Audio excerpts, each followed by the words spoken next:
Bueno, pues vamos a empezar la clase. En primer lugar, como siempre, dudas que tengáis de esta parte, de lo anterior. Bueno, es una parte un poquito adelantada después de que introducimos el concepto de grafo simple. Y esta de la parte de árbol, lo que me pregunta vuestro compañero, lo que corresponde a lo que se llama obtener árboles generadores. Es una técnica o son técnicas para recorrer o para ordenar, mejor dicho, el recorrido dentro de un grafo. Uno de los problemas que vamos a ir viendo con los algoritmos y con los métodos que aplicamos sobre grafos es que, bueno, en un momento dado, pues hay que ver, hay que ir buscando dentro del grafo cosas o ir haciendo cosas dentro del grafo y hay que ordenarlo. ¿Vale? Entonces hay dos técnicas básicas, no son las únicas, como siempre digo y recuerdo, lo que aprendemos aquí son simplemente una introducción y distintas técnicas, y dos de ellas son lo que se llama la búsqueda en anchura y la búsqueda en profundidad. ¿Vale?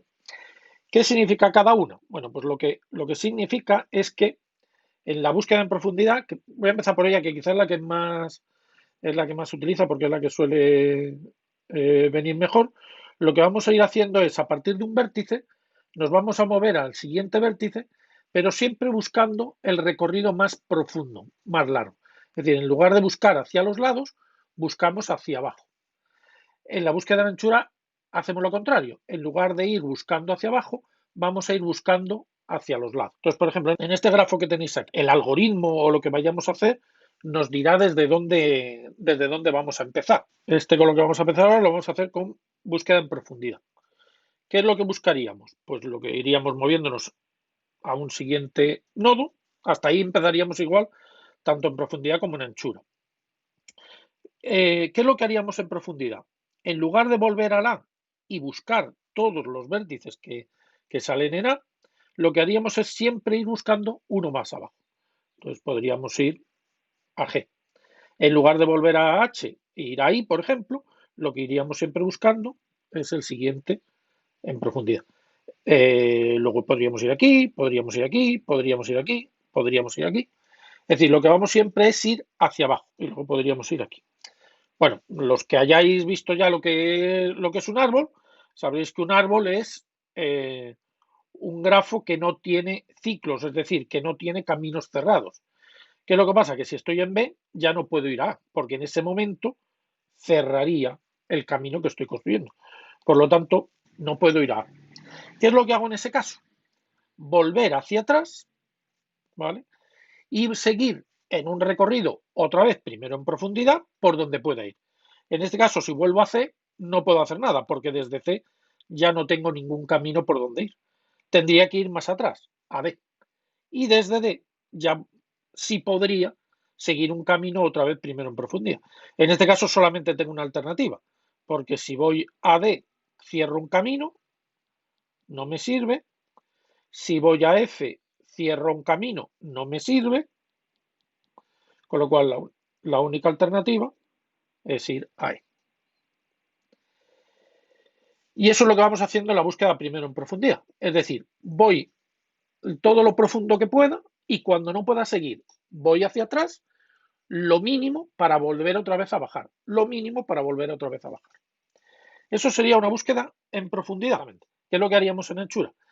Lo que tenemos que hacer es igual, es buscar todos los nodos, pero en lugar de ir sistemáticamente hacia adelante, lo que iría es desde cada vértice completar todas las ramas que salen de ese vértice. Entonces, si empezamos en A como antes, pues no me conformaría con el H.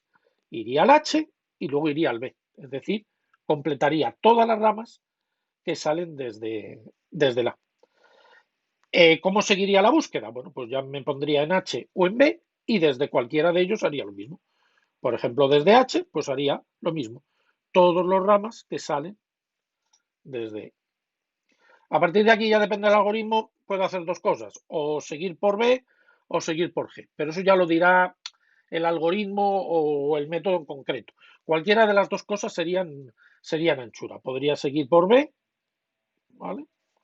Y a partir de ahí ya seguiría por aquí, por aquí, por aquí, por aquí, por cualquiera de ellos que tengo aquí. No podría seguir por G porque ya cerraría un camino.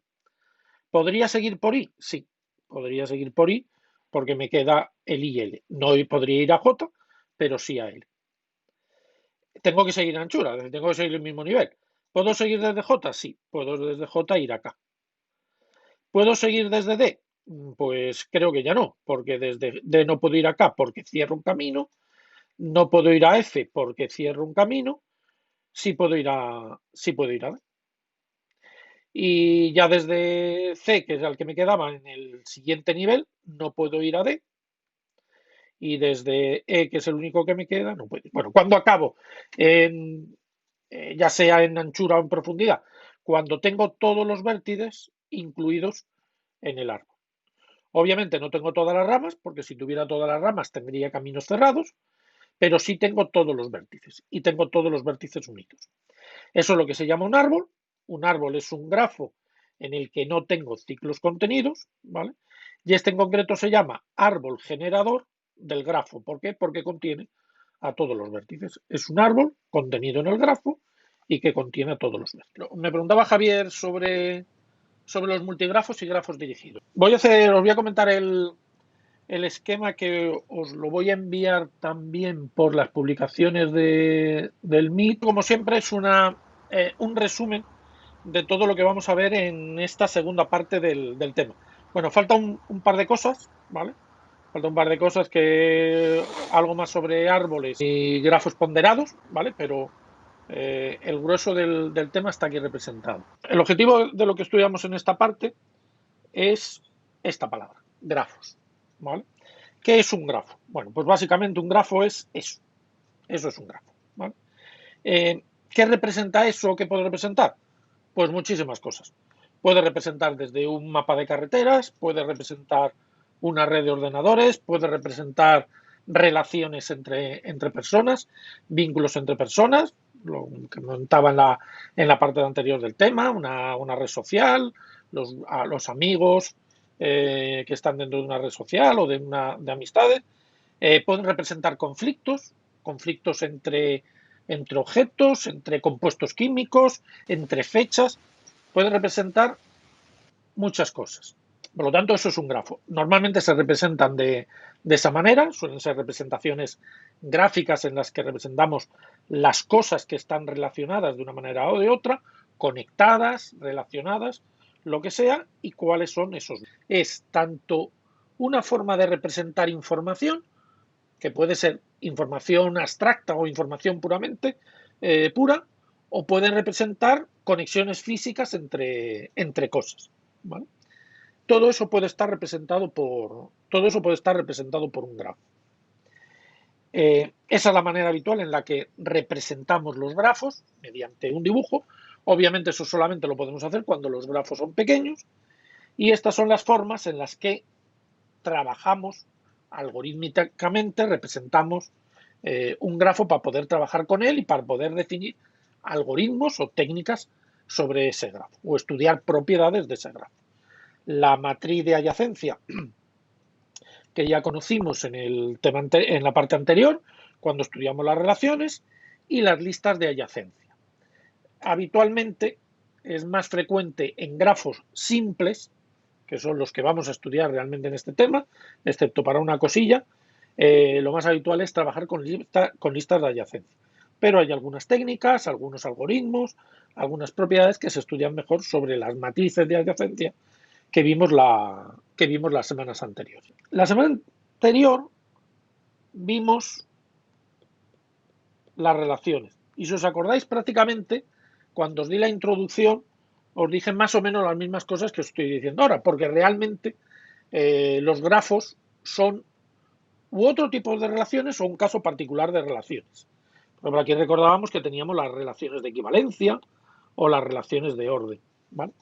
Bueno, pues los grafos sería una cosa así, ¿vale? Si pensamos en los grafos, sería algo que tienen en común con las relaciones, pero también hay tipos de grafos que no son estrictamente relaciones, ¿vale? Por ejemplo, los grafos que más vamos a estudiar en este tema, que son los grafos simples, serían tanto relaciones como grafos, ¿vale? De hecho, la primera definición que viene, que un grafo simple, que insisto que es lo que más vamos a estudiar, es un grafo, son grafos irreflexivos, es decir, un vértice no está conectado consigo mismo, un elemento no está conectado consigo mismo, y simétricas. Es decir, una relación irreflexiva y simétrica es un grafo simple. Por lo tanto, un grafo simple es un caso particular de relación. Pero también hay grafos que no son relaciones. No los vamos a estudiar. Ahora comento la pregunta que me hacía vuestro compañero. Por ejemplo, un multigrafo, que sería también otro tipo de grafo, no sería una relación. ¿Vale? Por lo tanto, en este tema, como veis, lo que básicamente vamos a estudiar estructuras o construcciones matemáticas que nos permiten representar relaciones, pero de distintas maneras y con distintos objetivos. Estos son objetivos más bien matemáticos, las relaciones de orden, las relaciones de equivalencia ya vimos que nos servían en clasificaciones, se utilizan en inteligencia artificial, y los grafos pues, nos sirven o para representar información o para representar conexiones físicas. Los grafos simples no se llaman simples porque sean los más simples, pero bueno, lo podéis pensar que son los más básicos, los más sencillos. Eso sería un grafo simple. En un grafo simple, cada vértice puede estar conectado con otro y se entiende que esa conexión, esa relación, se da en los dos sentidos. A2 está relacionado con A3 y A3 está relacionado con A2. ¿Qué es lo que no puede ocurrir aquí? Que un vértice esté conectado consigo mismo. ¿Vale? Eso es lo que decía de irreflexivo. Eso no puede ocurrir. ¿Y qué es lo que tampoco puede ocurrir? Que entre dos vértices haya más de una conexión. Eso tampoco puede ocurrir en un grafo simple. ¿Vale? Y en un grafo simple, como decía, se entiende que la conexión está en los dos sentidos. La relación es simétrica porque está conectado en los dos sentidos. Hay otros grafos donde la relación puede darse en un sentido, pero no en otro. ¿Vale? Yo lo que me ha preguntado a vuestro compañero, porque hay otros tipos de grafos que pueden, bueno, os los podéis encontrar, dependerá de las asignaturas o de lo que vayáis a hacer en el futuro, pero hay otros tipos de grafos que podréis necesitar o que vais a poder utilizar en otras asignaturas o cuando termine la carrera en otro ámbito, dependiendo de lo que trabajéis. ¿No? Como decía, multigrafos, donde hay más de una conexión entre dos vértices. El pseudografo, que es como el multigrafo, pero además se permite que un vértice esté conectado consigo mismo. Y luego grafos dirigidos, ¿vale? Donde no valen las dos o no tienen por qué darse los dos sentidos de la dirección. Pensar no un mapa de, bueno, un mapa de carretera podría ser, pero bueno, una red de calles en una ciudad. Hay calles que tienen doble sentido de circulación, pero hay calles que solamente tienen un sentido de circulación. Por lo tanto, en esa red de calles, pensando en el tráfico en las calles de una ciudad, pues sería un grafo dirigido, no sería un grafo simple, ¿vale? En general, pues una red de carreteras es un multigrafo, porque normalmente, o bien porque se hayan construido más de una carretera, o bien porque haya más de un camino, hay distintas maneras de ir de un punto a otro de un mapa de carreteras. Bueno, eh, excepto un resultado que por cuestión más bien histórica y anecdótica nos va a interesar verlo también para multigrafo, que son los caminos de Euler, solamente vamos a trabajar con grafos simples, es decir, no vamos a trabajar con ninguna de estas situaciones.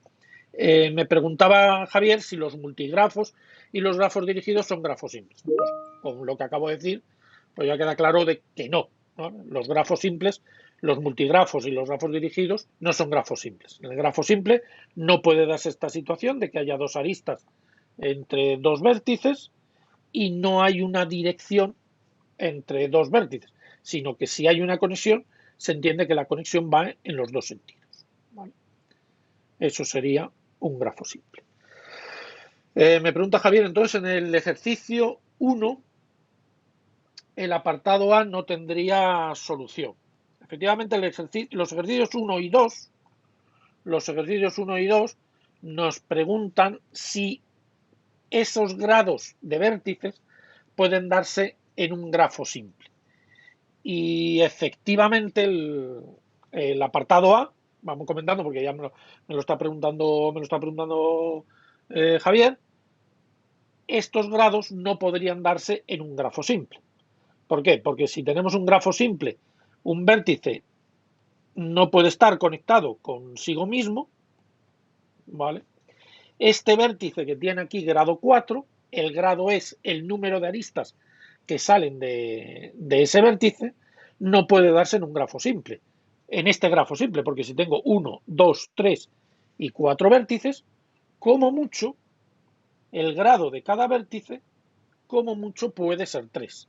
Porque como no puede estar conectado consigo mismo, pues no podría tener esa cuarta arista que salga del vértice. Me dice Javier que usó el teorema de Euler, que lo voy a comentar ahora, y que se cumplía ese corolario del teorema de Euler, que dice que la suma de los grados tiene que ser par, o que el número de vértices, y a partir de ahí se deduce que el número de vértices de grado impar tiene que ser par, pues efectivamente se cumple aquí. 2, 4, 6 y 4, 10 es par, todos los vértices son de grado par, pero efectivamente esa parte o ese corolario del teorema de Euler se verifica, pero es un corolario, no es el teorema.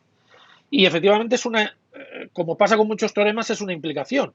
Si el grafo es simple, entonces la suma de los grados tiene que ser par. Lo que no quiere decir es que si la suma de los grados es par, tenga que ser de Euler. Este teorema solamente se da en un sentido. Grafo simple, la suma de los vértices es par. ¿Qué es lo que vamos a aprender en este tema? Insisto, vamos a trabajar fundamentalmente con grafos simples, ¿vale? En todo lo que queda de tema. Excepto una cosita al final del tema que se llama grafos ponderados, todo lo que vamos a hacer son en grafos simples. ¿Qué es lo que vamos a aprender? Bueno, pues lo que vamos a aprender son unas cuantas cosas sobre grafos simples. Eso prácticamente pasa con todos los temas que vemos en esta asignatura. Podríamos dar no una, sino 2 o 3 asignaturas dedicadas a grafos. Como siempre os digo, lo que vamos a aprender son la nomenclatura básica, los conceptos básicos, las propiedades básicas que estudiamos en grafos simples, para que sepáis cómo se trabaja con grafos y para que sepáis qué se puede hacer con los grafos. Entonces, hay una primera parte que es común prácticamente a todos los temas, donde lo que vemos es lo que, como siempre llamamos, la nomenclatura y los resultados básicos, los conceptos básicos que tenemos que manejar. Bueno, pues un principio básico, el teorema de Euler, que nos ayuda bueno, primero a estudiar si algunas cosas pueden ser grafos simples o no, a contar las aristas de una forma sencilla, la representación, lo que he dicho antes, cómo se representa. Cuando digo representa, puede ser la representación gráfica, pero más interesante es cómo representamos mediante estructuras que podamos manejar de manera algorítmica, como decía, la matriz de adyacencia y la lista de adyacencia. Conceptos básicos como subgrafo o isomorfismo. Su grafo pues es un grafo contenido en otro grafo. Isomorfismo, pues que esencialmente dos grafos estén representando la misma información.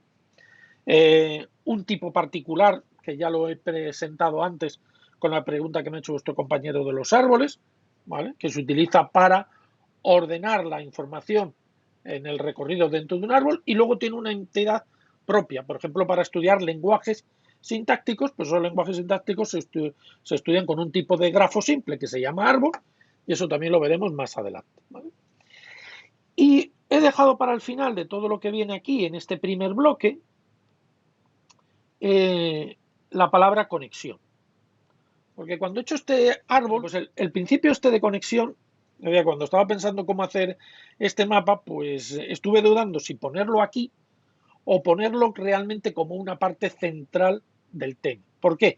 Pues porque realmente, si cuando luego miréis qué es lo que aprendemos en este tema, la mayoría de las cosas que vamos a hacer es estudiar propiedades de conexión dentro de un grafo. Y la mayoría, por no decir todos los conceptos que aparecen aquí, al final están relacionados con conexión. ¿Qué es esto de conexión? Pues moverme dentro de un grafo de un moverme dentro de un grafo de un sitio a otro. Es decir, el A2 está directamente conectado con el A3, es la arista o la relación directa que aparece aquí, el A2 con el A3, ¿vale? Pero claro, puedo ir del A2 a la 6, siguiendo este camino, que es lo que habitualmente hacemos en una ruta de carretera. O si esto fueran cables, pues podría conectar el A2 con el A6 también, ¿vale? Entonces, el término de conexión no es solamente la conexión directa, que me la dan los unos, sino poder hacer caminos dentro del grafo. Ese es el concepto de conexión amplio que estudiamos. Y realmente la mayoría de las cosas que estudiamos en esta primera parte, de una manera u otra, son propiedades de conexión. Propiedades de conexión no simplemente decir esto está conectado con esto, sino que está conectado de determinada manera. Entonces nos surge el concepto de grafo euleriano, cuando existe un circuito, es decir, un camino que recorre cada arista exactamente una vez. Nos surge el concepto de hamiltoniano, un camino o un ciclo que recorre cada vértice exactamente una vez. Planaridad, dibujar el grafo de tal manera que las aristas no se corten. Coloración, también está relacionado con conexión. Los árboles son grafos donde no hay caminos cerrados, por lo tanto, algo que está relacionado con conexión. Es decir, que el concepto de conexión es, por así decirlo, el estudio básico o el concepto básico sobre lo que realmente se sustenta todo el estudio que se hace sobre grafos. Al final, cada vez que utilizamos la representación de información con grafos, básicamente lo que luego vamos a hacer es estudiar algún tipo de propiedad de conexión. Cuando decimos que un grafo es conexo, cuando podemos ir de un vértice a otro por un camino. Es decir, entre dos puntos, entre dos vértices siempre existe un camino. Por ejemplo, en este que estoy utilizando desde que hemos empezado la clase, ese es un grafo conexo, porque si cogéis cualquier par de vértices, sois capaces de encontrar un camino, no uno, muchos, en muchos casos, que conectan un vértice con otro. Cualquier par de vértices podemos encontrar un camino que nos lleva de un lado a otro. Eso significa que un grafo es conexo, ¿vale? Esa es la definición de un grafo es conexo. Pero, y hay grafos que no son conexos. Tenéis algunos ejemplos en los apuntes. Claro, cuando estamos con grafos pequeños y dibujamos los grafos pequeños, parece que es un poquito trampa. Es decir, por ejemplo, un grafo que no es conexo, como ese de ahí. Eso no es un grafo conexo. Ya, claro, pero es que realmente esto es como si fueran dos triángulos. Pues, ¿por qué no consideras esto por un lado y esto por otro? Bueno, pues porque puede dar la casualidad de que con la información que estamos representando haya tres personas que están relacionadas de esta manera, otras tres personas que están relacionadas de esta manera, pero haya personas que no están relacionadas entre sí. Eso sería un grafo, ese sería un grafo que no es conexo. Bueno, he aprovechado también para hacer el dibujo de esta manera, ¿vale? Porque hay que tener cuidado cuando dibujamos los grafos, ¿vale? Hay que tener cuidado, eso va a ser una propiedad que vamos a estudiar más adelante, que se llama la propiedad de planaridad, pero hay alguna que es que pueda dibujarlo sin que las aristas se corten. Entonces, por ejemplo, fijaros que una cosa es ese corte que nos ha dado ahí, que se cortan las aristas, y otra cosa son estos puntos que son los vértices. Entonces hay que tener cuidado. Algunas veces lo podemos evitar. En este caso lo podía haber evitado y podía haber hecho el dibujo así, ¿vale? Y no tendrían por qué cortarse. Pero hay otras veces que no se puede evitar. Necesariamente para hacer el dibujo tienen que cortarse las aristas en sitios que no son vértices del grafo. Cuidado con eso. Y ahora que he dicho esto de la propiedad de planaridad, me recuerda que una de las aplicaciones de esa propiedad, por ejemplo de grafos, es para el dibujo de los circuitos impresos. Un circuito impreso, no sé si habéis visto ya alguna cosa en electrónica, en algún momento lo veréis, o quizá el año que viene, pues es en una placa de cobre, pues hay unas pistas de cobre que es por donde realmente nos establecen las conexiones. Y obviamente esas pistas no se pueden conectar más donde se pueden conectar, donde realmente tiene que haber esa unión. Pero es muy frecuente que en un circuito digital, en un circuito impreso, haga falta hacer conexiones aparte de las que están en la tarjeta.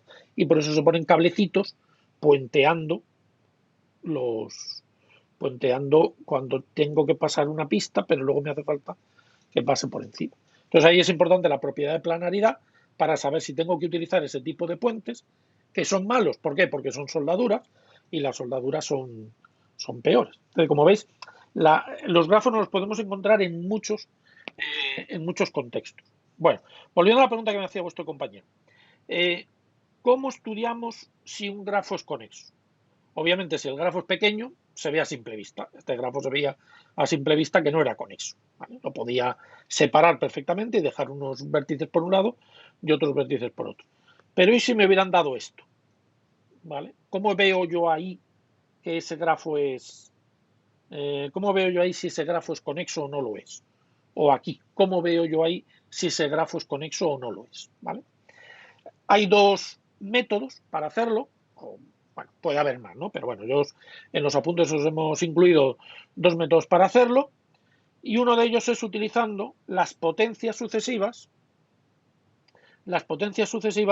de la matriz de adyacencia. ¿Vale? Esas potencias sucesivas de la matriz de adyacencia, fijaos que cuando digo potencias, ahí ya me refiero al producto habitual de las matrices, el que conocíais de bachillerato, no el que aprendimos hace 2 semanas. ¿Vale? Esos productos de matrices nos van a dar información.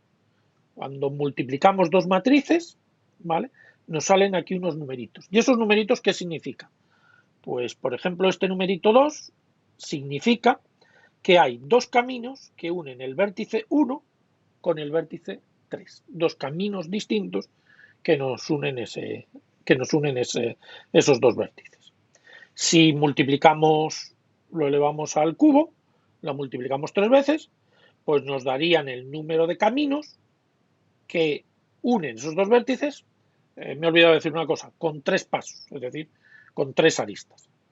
Es decir, sería la manera de unir el vértice 1 con el vértice 3 con 3 aristas, caminos de 3 aristas que unen el vértice 1 y el vértice 3. ¿Vale? ¿Cómo podemos utilizar eso para estudiar la propiedad de conexión? Pues hombre, si un grafo es conexo, entre dos vértices siempre tendrá que haber un camino, que podrá tener una única arista, 2, 3, 4 o 5 o todas las aristas que sean necesarias. Por eso, una de las maneras de comprobar si un grafo es conexo es calcular las potencias sucesivas hasta que en cada posición encontremos algún número distinto de 0. Por ejemplo, aquí, si nos fijamos en cada una de las posiciones, por ejemplo el 1, 2, pues aquí el 1, 2 no está conectado con una arista, no está conectado con 2 aristas, no está conectado con 3 aristas y no está conectado con 4 aristas. ¿Cuántas nos harían falta? Pues como son 5 vértices, ¿cuál será la peor situación? Pues que tenga que encontrar el camino más largo, y el camino más largo tendrá 1, 2, 3 y 4 aristas.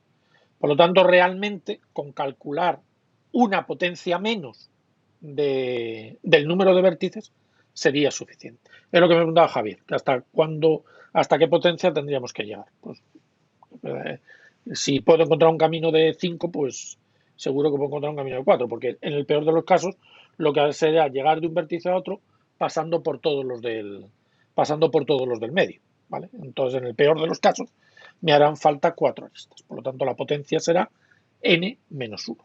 En el otro ejemplo que estaba aquí, que era esa matriz, que sí era un grafo conexo, como veis en este caso, simplemente la potencia 2 ya me ha dado en cada posición un número distinto de 0. Solamente tengo que mirar, insisto, fuera de la diagonal. En esta posición la matriz inicial era 0, pero en la segunda potencia ya era distinta de 0. En esta posición era 0, pero en la segunda potencia ya es distinta de 0. Y lo mismo pasa con este y lo mismo pasa con este. Es decir, con la potencia 2 ya ha sido suficiente para tener alguna de las posiciones distinta de 0. Lo que no tiene que ocurrir, quizá a lo mejor por ahí venía la duda de Javier, lo que no tiene que ocurrir es que todos sean distintos de 0. Eso no tiene por qué ocurrir. ¿Vale? Basta con que en alguna de las matrices, en el camino, alguna de las matrices tenga una posición distinta de 0. Vale. En el caso de que la matriz sea distinta de 0, excepto la diagonal, ¿sería conexa? Sí. Lo que va a ocurrir es que a partir de algún momento la diagonal también se va a convertir en números. ¿Por qué? Digo, yo soy capaz de llegar en este grafo del A1 al A3.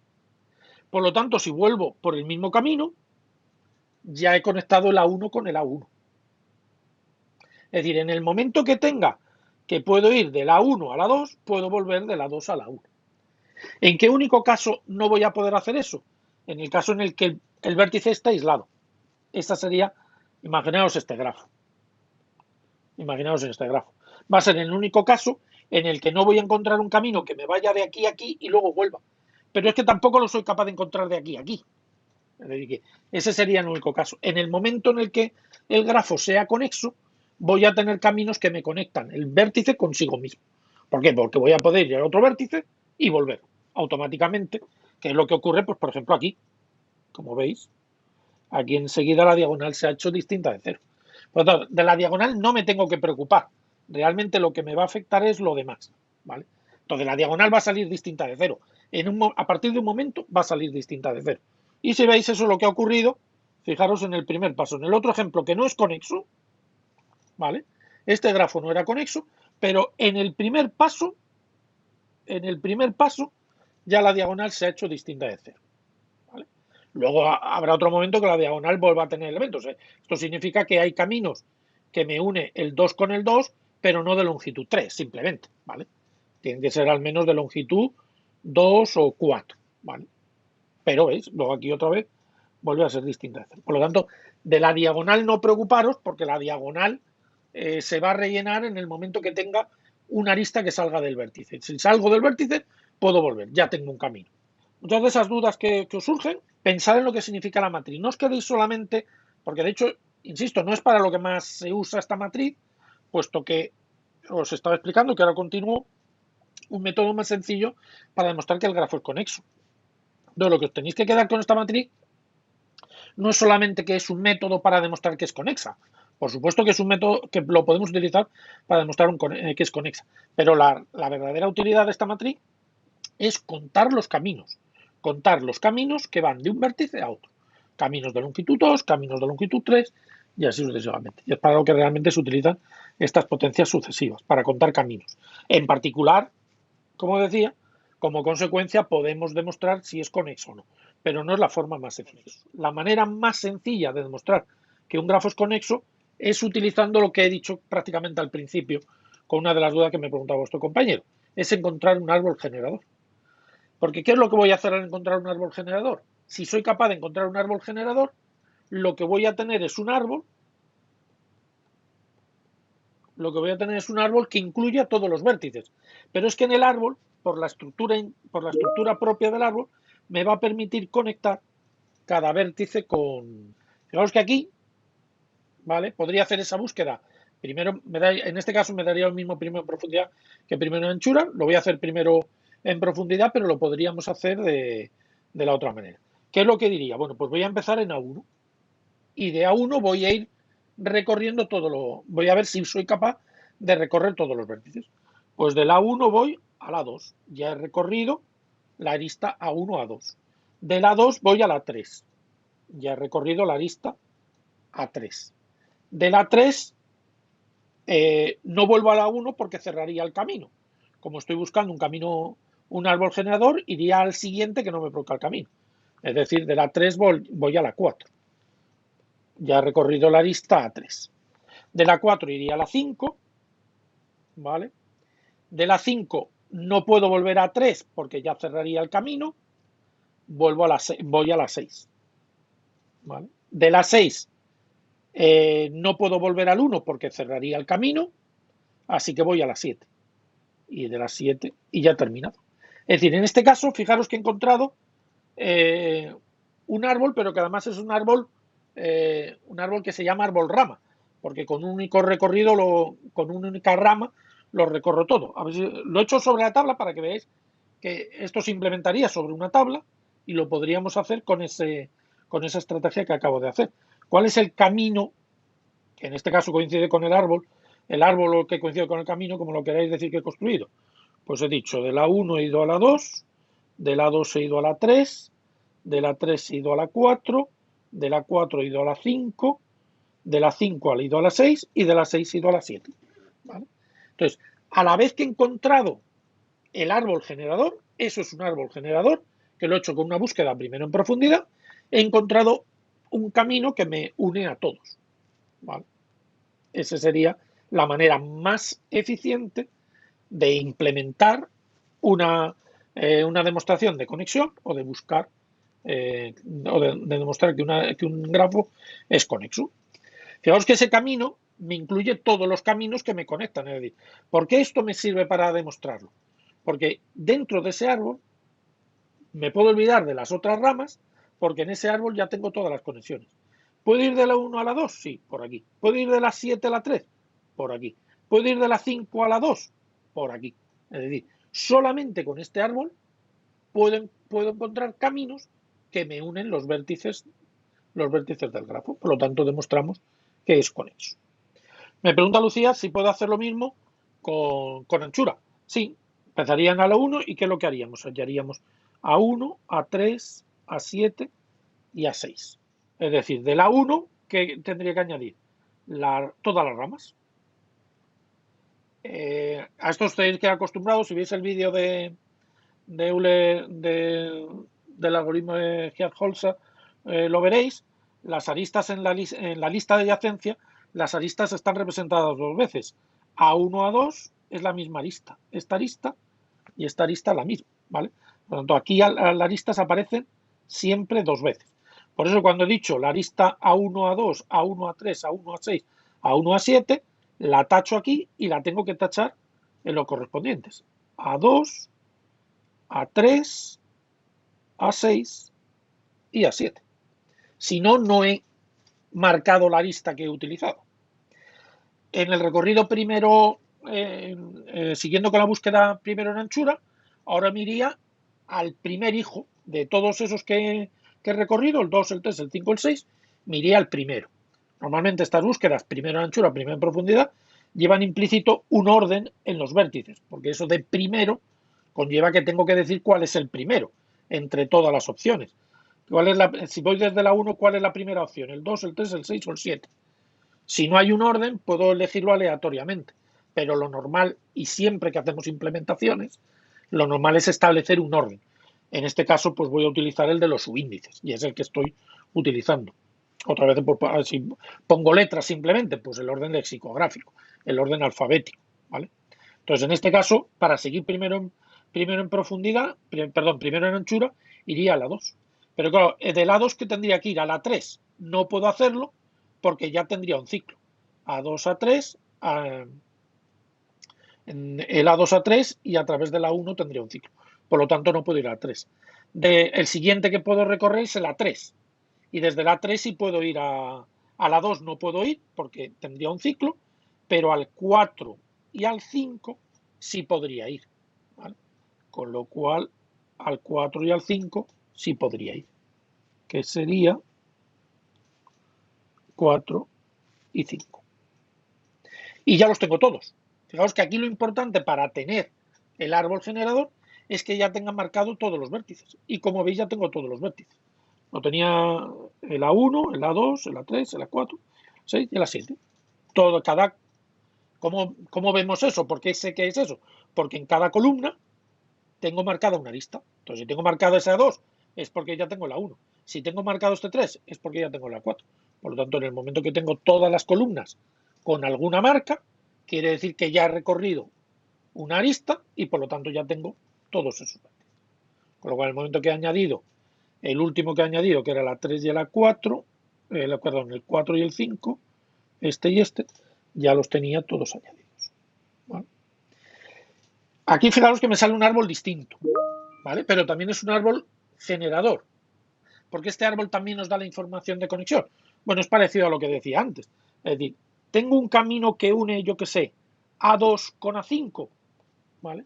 En el momento que tengo el árbol, sé seguro que está, ¿vale? No hace falta hacerlo, pero lo vemos.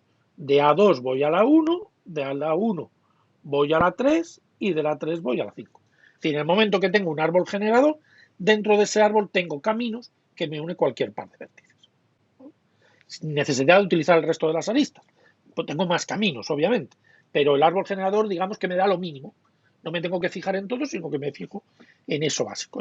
Por eso significa generador, porque ahí tengo lo mínimo mínimo para demostrar propiedades, para recorrer y para hacer determinadas cosas. Por lo tanto, en ese sentido, me vale tanto el árbol generado primero en anchura como el árbol generado primero en profundidad. La información me sirve igual.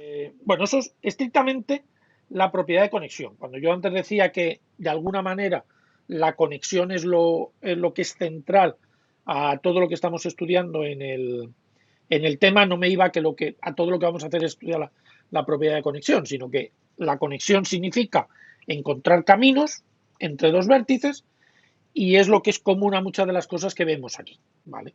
Entonces, por eso decía que era central.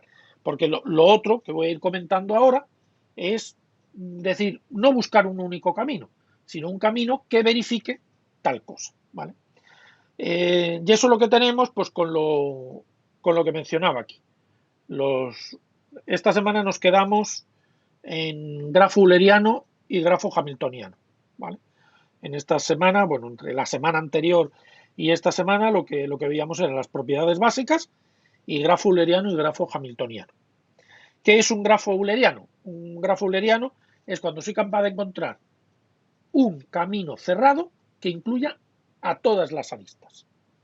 Y un grafo se dice hamiltoniano si soy capaz de encontrar un camino cerrado que incluya a todos los vértices. Exactamente una vez. En el grafo euleriano todas las aristas exactamente una vez y en el grafo hamiltoniano todos los vértices exactamente una vez. ¿Vale? Son dos problemas. Hoy no lo voy a hacer, pero otro de los resúmenes que tengo previstos para explicaros, que lo haré el jueves posiblemente, os quiero hablar sobre la complejidad de todos estos problemas, porque en este tema es importante que entendáis los conceptos, que entendáis los resultados que nos ayudan a estudiar todas estas propiedades, y las que veremos la semana que viene, y a distinguir qué propiedades son fáciles y qué propiedades son difíciles. Y cuando digo fáciles o difíciles, no digo para nosotros como personas resolviendo el problema, sino algorítmicamente. Problemas más complejos o problemas más sencillos. Entonces, de todo esto hay problemas que son muy sencillos. Euleriano, sencillo. Bueno, encontrar árboles, sencillo. Hamiltoniano, difícil. Isomorfismo, difícil. Planaridad, difícil. Coloración, no es muy difícil, pero no es del todo fácil. ¿Vale? ¿Por qué es importante saber cuáles son difíciles o cuáles son fáciles? Porque para los que son difíciles vamos a necesitar más resultados, vamos a necesitar algoritmos más eficientes que suplan la dificultad intrínseca del problema. Para los problemas fáciles, pues vamos a disponer de algoritmos muy eficientes, que es lo que pasa, por ejemplo, con los grafos eulerianos. Disponemos de algoritmos muy sencillos y muy eficientes que nos resuelven el problema. Entonces, esas dos cosas quiero que las distingáis. Es decir, cuáles son las limitaciones que tenemos para cada problema. Limitaciones teóricas y limitaciones prácticas. Limitaciones teóricas porque los resultados nos permiten decir unas cosas, pero no otras. Y limitaciones algorítmicas porque los algoritmos, a lo mejor el problema se puede resolver relativamente bien, pero el algoritmo no es del todo eficiente. ¿Vale? No hay algoritmos completamente eficientes. Entonces, esas son las dos cosas que hay que distinguir. Pero bueno, hoy de momento nos quedamos con esa parte, con los principios básicos y los conceptos de grafo euleriano y grafo hamiltoniano. Me voy a parar un poquito en isomorfismo, que no me he parado mucho. Lo tengo puesto también aquí entre las propiedades básicas, pero como acabo de decir, no es un problema sencillo de resolver. De alguna manera lo he comentado, he borrado el ejemplo. Antes, cuando había puesto un ejemplo, decir, bueno, pues esto sería un grafo. Claro, es un grafo con 4 vértices. Eso sería un grafo con 4 vértices con esas aristas. Y esto sería también un grafo con 4 vértices. Y si os fijáis, tiene el mismo número de aristas. Para contar las aristas, aprovecho este pequeñito ejemplito, no os pongáis a contar palitos. ¿Vale? Para eso tenemos el teorema de Euler.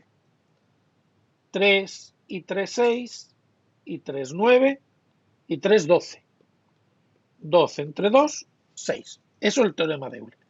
En lugar de contar todas las rayitas y asegurarme de que las estoy contando solamente una vez, lo que hago es contar cuántas rayitas salen de aquí. 3, 3, 3 y 3. 3 por 4, 12. Bueno, pues la mitad de ese cálculo que he hecho ahí es el número de aristas. Y aquí pasa lo mismo. 3, 3, 3 y 3. 3 por 4, 12. Entre 2, 6. Tenemos las mismas aristas. ¿Esos dos grafos son distintos? Pues no, son esencialmente el mismo. Además, fijaros que es un grafo muy particular porque es un grafo que tiene 4 vértices y todas las conexiones posibles están, tanto aquí como aquí. ¿Vale? Por lo tanto, esos dos grafos son esencialmente el mismo, porque me están dando 4 vértices con todas las conexiones posibles. Imagino que aquí hubiera puesto un 1, un 2, un 3 y un 4. Y aquí hubiera puesto una A, una B, una C y una D. Pues no, los grafos son distintos, porque aquí los vértices se llaman A, B, C y D, aquí se llaman un 2, 3 y 4. Y el dibujo es claramente distinto. Por lo tanto, son distintos. Bueno, pues no. Esencialmente me reflejan la misma información. Si aquí yo estuviera hablando de conexiones, me dirían todos con todos, todos con todos. Me están diciendo lo mismo. Eso es lo que significa que los grafos son isomorfos, que esencialmente me están dando la misma información. Yo diría, si uno lo identifico con A, el 3 lo identifico con el C, el 2 con el D y el 4 con el B, al final me están dando la misma información. Eso es un isomorfismo de grafos. Aparentemente es una cosa sencilla, es simplemente pues redibujar o cambiar el nombre y ver que finalmente me queda lo mismo. Bueno, como siempre, en grafos pueden parecer que las cosas son sencillas cuando estamos con 3, 4, incluso con 10 vértices, pero cuando tenemos 100 vértices, la cosa ya no está sencilla. Los métodos, teoremas y cosas que estamos aprendiendo aquí, la haremos sobre grafos pequeños, obviamente para que vosotros la dificultad no esté en el propio grafo, sino en que entendáis la teoría, pero las técnicas que aprendemos en este tema, como lo he dicho también en los anteriores, no está pensada para manejar grafos de 10 vértices, está pensada para manejar grafos de 100 o de 1000 vértices. ¿Vale? Por eso hay que aprenderse las técnicas. Y bueno, aquí es muy fácil verlos ya, pero las técnicas están no para grafos pequeños, sino para grafos grandes. Bueno, pues es el isomorfismo de grafos. ¿Cómo demostramos que dos grafos son isomorfos? Pues como acabo de decir ahí, viendo cuál es la correspondencia entre los vértices y la correspondencia entre las aristas. Si tenemos correspondencia entre vértices y correspondencia entre aristas, son isomorfos. ¿Cómo demostramos que no son isomorfos? Pues ahí se podría ver que no hay ninguna posible identificación o correspondencia, pero normalmente para demostrar que dos grafos no son isomorfos, es decir, para demostrar que sí, lo que tenemos que hacer es construir un isomorfismo, y para demostrar que no son isomorfos, lo que hacemos es encontrar propiedades que tenga uno y que no tenga otro. Por eso, ¿qué podemos utilizar para demostrar isomorfismo? Cualquiera de las cosas que vemos en el tema. Uno es euleriano y el otro no, uno es hamiltoniano y el otro no, uno es plano y el otro no, uno lo puedo colorear con 3 colores y el otro no lo puedo colorear con menos de 4 colores, ¿vale? Uno tiene ciclos y otro no tiene ciclos, en fin, uno tiene vértices de grado 5 y el otro no tiene vértices de grado 5, es decir, propiedades que tenga un grafo y que no tenga otro. Eso es lo que se llaman invariantes.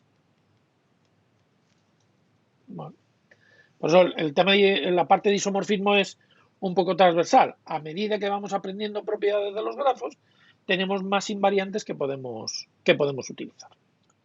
Otra parte de la lección que habréis visto, que bueno, aquí la he llamado ejemplos, en el tema también se llaman ejemplos básicos, son ejemplos que son importantes en la teoría de grafos porque ayudan a estudiar otras propiedades. Son grafos con unas determinadas características, con una determinada forma y que nos van a aparecer en varios sitios. Bueno, pues son, como veis, son este tipo de ejemplos, ¿vale? Que tienen unos nombres particulares y que vais a ver que los voy a utilizar o bien como ejemplo o incluso como herramienta para demostrar otras propiedades, ¿no? Que este grafo se utiliza para estudiar propiedades de coloración y de planaridad de otros grafos, por ejemplo. ¿Vale? Bueno, pues es el grafo completo, que es como el que acabo de dibujar de 4 vértices, pero de 5 vértices, donde todos los vértices están conectados todos con todos. Obviamente, excepto uno consigo mismo, claro está. Entonces, todas las aristas posibles están, como veis la matriz, son todos unos, excepto la diagonal principal. El grafo completo, ¿vale? Otro grafo que vamos a utilizar muchas veces, los ciclos. De hecho, ya lo he mencionado cuando he definido los árboles. ¿Qué es un árbol? Un grafo simple que no contiene ciclos. Es decir, que dentro de ese grafo, esto es un árbol, dibujado con la forma que normalmente se dibujan los árboles, con la forma que le da el nombre, ¿vale? Ahí no hay ciclos, no podemos volver, desde ningún punto podemos volver hasta cerrar esos caminos, ¿vale? Entonces, bueno, pues los ciclos está dentro de la definición de árbol en negativo, un árbol que no tiene ciclos, pero se utiliza, por ejemplo, para estudiar invariantes de isomorfismo.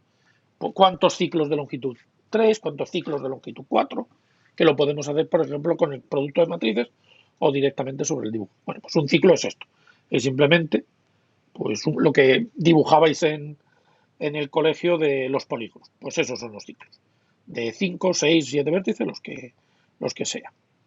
La rueda, que es como un ciclo, pero todos unidos, todos los vértices exteriores unidos a un centro. ¿Vale? Y un poco el complementario, si unimos un ciclo con una estrella, obtenemos la rueda. Bueno, pues si nos quedamos con la parte central e interna de la rueda, pues nos encontramos el grafo estrella. ¿Vale? Te digo, los que más vamos a utilizar para determinadas propiedades, los grafos completos y los grafos y los ciclos. ¿Vale? Bueno, este es otro que se llama cubo. ¿Vale? Como veis aquí, fijaros que pongo dos representaciones, como dije antes. Se llama cubo porque el 3 cubo coincide pues, con lo que conocéis como cubo, ¿no? Con lo que tiene forma de dado.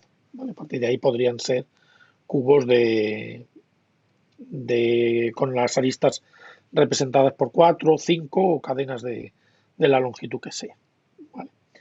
Y otro grafo que también lo vamos a utilizar bastante y es una propiedad que también se utiliza para determinadas propiedades, es los grafos bipartitos. ¿Qué es un grafo bipartito? Bueno, eso es un grafo bipartito.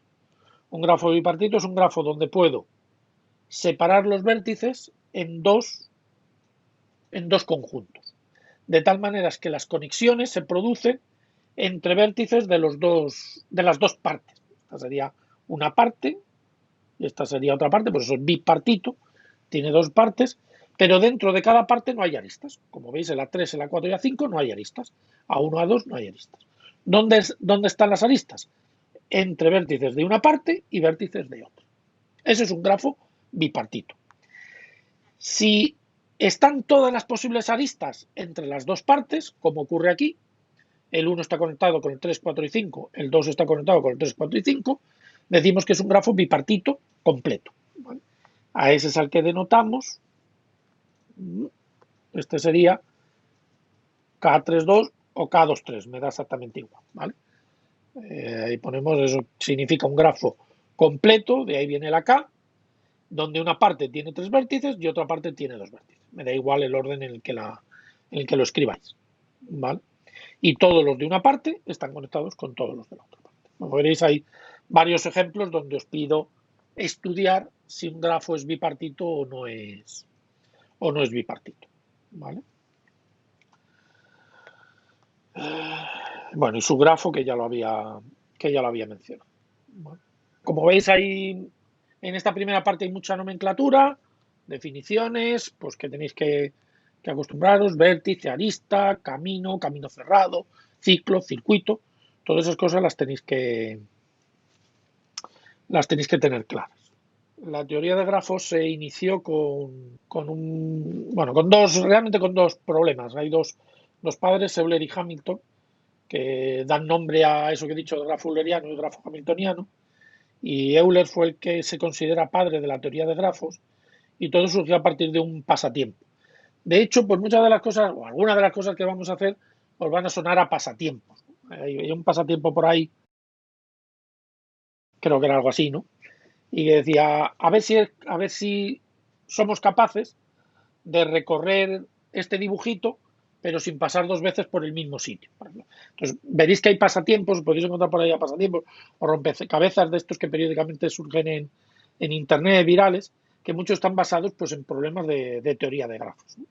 Bueno, pues este tipo de cosas, de recorrer algo sin pasar dos veces por el mismo sitio, ir y luego volver y tal, pues de alguna manera fue justo lo que sirvió de origen a lo que se llama la teoría de grafos. Hay un pasatiempo que se dice que, está aquí contada la historia, que se hacía en el siglo XVIII en la ciudad de Königsberg, que actualmente se llama Kaliningrado, y que consistía en ver si en los paseos que se daba se podía pasar una vez por cada puente, pero solamente una vez. Recorrer los puentes de esa ciudad, pero solamente una vez. Vamos a ver si somos capaces de dar un paseo en el que recorramos todos los puentes, pero solamente una vez, ¿no? Luego llegó Euler y luego la fiesta porque ya demostró que no se podía. Realmente lo que demostró es que en ese grafo no era euleriano y que por lo tanto no era posible hacer lo que la gente se planteaba hacer. Entonces se considera que es el primer problema de la teoría de grafos que se resolvió formalmente, ¿vale? Se podía resolver de muchas maneras, pero con una teoría matemática, con unos argumentos matemáticos se resolvió el problema. Y el otro que es parecido, pero desde el punto de vista de los vértices, que son los ciclos de Hamilton, ¿vale? Y también surgió a partir de un juego que realmente Hamilton no se lo planteó para eso, para estudiar ese grafo, lo que pasa es que luego al final, cuando lo convirtió en juego, sí lo convirtió de esa manera. Fue una construcción que lo hizo para resolver un problema de álgebra, de estructuras algebraicas, pero luego al final lo convirtió en un problema de grafos, y en ese caso lo que se planteaba era si era posible recorrer las ciudades. Quiero recordar que cada uno de estos pivotitos representaba una ciudad y planteaba lo mismo. ¿Podríamos recorrer visitar todas las ciudades que están unidas de esa manera, pero visitando exactamente la ciudad una vez, sin pasar dos veces por la misma ciudad? Y eso lo que dio origen a lo que se llama los ciclos de Hamilton. De hecho, el dibujito que tengo puesto en la asignatura, ese gráfico que tengo puesto en la esquina de la asignatura de matemática discreta, es ese grafo, ese es el grafo de Hamilton, y lo que está ahí señalado en azul es el ciclo de Hamilton. Es decir, es un ciclo que recorre todos los vértices exactamente una vez. Obviamente, solamente los vértices, no las aristas. Yo aquí, como os he dicho siempre, esos gráficos, añadidle vosotros lo que queráis. Obviamente yo aquí pues le añadiría pues algunos resultados. Quizá esta parte es la que no hace falta añadirle mucho, pero yo aquí pues le añadiría pues los resultados que me dicen cuando es euleriano o no, exactamente qué es lo que dice el teorema de Dirac, de Oré, de las componentes conexas, las condiciones cuando veamos esta parte de aquí, es decir, que podéis completar este grafo, este árbol mapa mental, pues con los resultados básicos para que tengáis realmente una visión, ¿vale? Bueno, vamos a ver sobre esta tabla cómo haríamos lo que sí voy a hacer, porque en los ejercicios de árboles, en, la, en lo que vemos la semana que viene, que hay un algoritmo sobre grafos, en ese caso ponderados, pero también lo que construimos es un árbol, y lo que hacemos es construir un árbol, o lo que os pido es que dibujéis el árbol, ¿vale? Entonces, lo que sí voy a hacer es ir generando el árbol desde aquí, pero el árbol lo voy a dibujar, no el grafo completo, pero el árbol sí, ¿vale? Entonces, vamos a empezar por el vértice A. Entonces, empezaríamos a construir un árbol desde el vértice A. Esa sería lo que se llama la raíz del árbol, ¿vale? Dependiendo del contexto, esa raíz puede tener una utilidad o no. En este caso, no tiene mayor utilidad, que es el sitio por donde empezamos, ¿vale? Dependiendo del problema, servirá para otra cosa. En este caso, sirve solamente para decir empezamos por ahí. En profundidad, ¿qué es lo que haría? Sería ir al primer vértice que pueda. Pues, ¿cuál es el primer vértice que puedo ir? A B. Lo que me tengo que acordar es que esa arista también la tengo en la tabla del B, en la columna del B. La arista AB es la arista AB. Por lo tanto, para indicar aquí que he recorrido la arista AB, tengo que marcar este B y tengo que marcar este B. Pues de ahí ya he ido al vértice B, con la arista AB. Ahora estoy en B, es decir, estoy aquí. ¿Cuál es el siguiente vértice al que puedo ir? A C. Voy buscando primero en profundidad, es decir, me quedo en el vértice que estoy y voy buscando en esa columna el primer vértice que tengo sin visitar. En este caso, el primer vértice que tengo sin visitar en esa columna es el C. Por lo tanto, de B voy a C. Y no me tengo que olvidar de marcar esa misma arista en la columna del C. De B voy a C. Ahora estoy en C. Y desde C tengo que ir a la primer vértice que puedo ir desde C. El siguiente vértice al que puedo ir es a B. Hasta ahora no me ha pasado, no he cerrado ninguno, solamente tendría que descartarlo si cerrara el camino. Pero de momento D no es uno de los que ya he visitado, o sea, no puedo ir al uno que ya haya visitado antes, ni al A ni al B, pero como el D todavía no lo había visitado, pues puedo ir. Pues del C al D, del C al D, del C al D. Y ahora estoy en D. Y ahora, desde D, ¿a dónde puedo ir? Fijaros, no puedo ir a A, porque A ya es uno de los que he visitado. Si añadiera DA, ya tendría un ciclo, un camino cerrado. Por lo tanto, no voy a D. Voy al siguiente al que puedo ir, que es E. E, D. Al siguiente que puedo ir es A, E. Y así sucede. Bueno, y seguimos. En este caso me va a pasar lo mismo. Voy a conseguir un camino, voy a realmente no un árbol, sino un camino. De D, ¿a dónde iría? Al B no puedo ir, porque ya lo había visitado, y cerraría ciclo. Tengo que ir a uno que no haya visitado. Pues puedo ir al F. Del F, del E voy al F. Y ya está. Ya he incluido. En el momento que ya tenga una marca en cada columna, al menos una, ¿vale? Dependiendo del caso, pues puedo tener dos, puedo tener una o puedo tener tres, ¿no? Porque podría haber necesitado más ramas. Pero en el momento que ya tenga al menos una rama en cada columna, quiere decir que ya he visitado el correspondiente vértice y ya he construido el árbol primero en profundidad. Fijaros que aquí ya he demostrado que es conexo, porque he encontrado un árbol primero en profundidad, que incluye, naturalmente, a todos los vértices. Esto que he hecho es profundidad. Sí. Ahora voy con anchura. ¿Qué es lo que hacemos primero en anchura? ¿Cuál es la diferencia con lo que hacemos en anchura? Voy a empezar otra vez por A, ¿vale? Voy a empezar otra vez por A, ¿vale? Pero ahora, en lugar de ir al primero o ir solamente a uno desde B, lo que voy a hacer es añadir todas las aristas que salen de A. Es decir, voy a añadir B, D y F. B, D y F. B, D y F. ¿Vale? Y ahora vamos al siguiente. Voy al B, al D o al F. Voy a seguir el orden lexicográfico, como decía antes, pues iría al B. ¿Vale? Y ahora en B hago lo mismo. Añado todas las aristas que salen de B. Obviamente todas las que salen de B y que no me provoquen ciclos. Entonces, desde B, ¿quién puedo hacer? ¿El C lo he incluido ya? No. ¿El E lo he incluido ya? No. Pues ya puedo incluir, voy a cambiar el color, tanto la B, tanto la C como la E. Tanto la C como la E. Y he añadido esa. Y ya he terminado, porque ya he añadido, esto es igual que antes, todas las columnas tienen al menos una marca. Quiere decir que todas las columnas, en todos los, ya he incluido todos los vértices. Y de hecho, pues este es el árbol generado con la búsqueda primero en anchura. Dice, ¿y la búsqueda en anchura se puede usar para dibujar árbol? Efectivamente, esa es una de las aplicaciones, esa es una de las posibles aplicaciones de la búsqueda en anchura.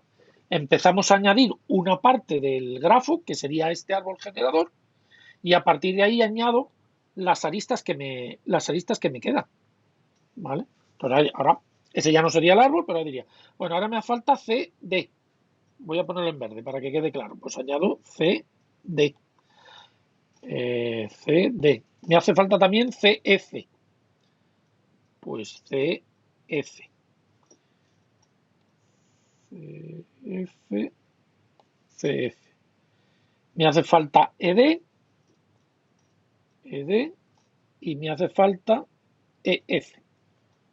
Pues efectivamente. Sí, eso, claro que se puede hacer. Por eso es una estrategia de búsqueda o de elección para ordenar un poquito el trabajo. ¿Vale? Sí, de hecho, bueno, es una de las maneras de hacer los dibujos a partir del árbol, por ejemplo, de anchura. Por ejemplo, ahora ya que dices eso, viene muy bien, por ejemplo, el de profundidad para la búsqueda de los ciclos de Hamilton, ¿vale? Para demostrar algunas propiedades, porque en ese caso me viene muy bien tener un camino y ver luego bien qué es lo que me falta por añadir. Entonces, hacer el dibujo, cuando estoy trabajando en Hamilton, hacer el dibujo a partir del árbol primero en profundidad, viene mejor, ¿vale? De todas maneras, también son cosas que podéis probar. Otra forma muchas veces de hacerlo es buscar directamente un ciclo. De hecho, si os fijáis en muchos de los dibujos, bueno, estos no, pero muchos de los dibujos de alguna manera parten como de un ciclo y luego ya ponemos las aristas internas. ¿Vale? Que sería como buscar un ciclo que se podría encontrar fácilmente, si lo hay, primero en profundidad, ¿vale? Hacer una búsqueda primero en profundidad, perdón, sí, en profundidad. Perdona, si alguna vez se me va, espero que queda. Hacer una búsqueda primero en profundidad, se completa un ciclo y luego ya empezamos a añadir las aristas por dentro. ¿Vale? Entonces sí, es una buena estrategia para hacer dibujos. ¿Vale?